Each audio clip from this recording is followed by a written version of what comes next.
My name is Norris Farber-Heinzman. I'm here to talk to you about a project we completed several years ago. We published a paper for this project in JAMIA in September of 2013. The title of the project is Longitudinal Analysis of Pain in Patients with Metastatic Prostate Cancer Using Natural Language Processing of Medical Record Text. That title is a little too long. I will put a link to the paper in the video description. So, the project itself, the point was to objectify the subjective experience of pain as described in clinical free text notes. After all, the point of natural language processing and text analytics in general is to take unstructured information and structure it one way or another to make it computable and useful.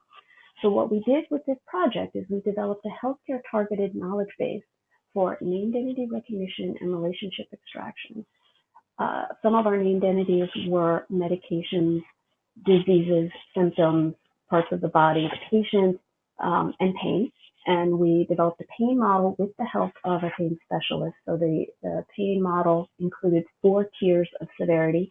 We had no pain, some pain, clearly significant pain, and controlled pain. So that would be pain for which the patient is receiving medication or some other therapy. We ran this model over a corpus of over 4,000 clinical notes.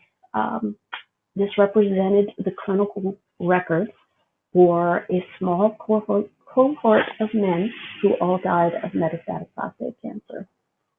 In some cases, for some of the men, we had records going back more than 10 years. What we were able to do with these records is extract each instance of pain, normalize it to the 4-tier scale, and then associate it with the part of the body and also the number of days before death. And through this, we were able to develop, for each man and in general, a kind of landscape of pain for prostate cancer. The owner of this data, the principal investigator, is Dr. Stephen Bova from Johns Hopkins Medical. One of the surprises that came out from this landscape of pain is that he discovered that there were 2 men in the study who never experienced any controlled or severe pain through the course of the illness. And he'd been working with this data for 15 years. He'd never noticed that.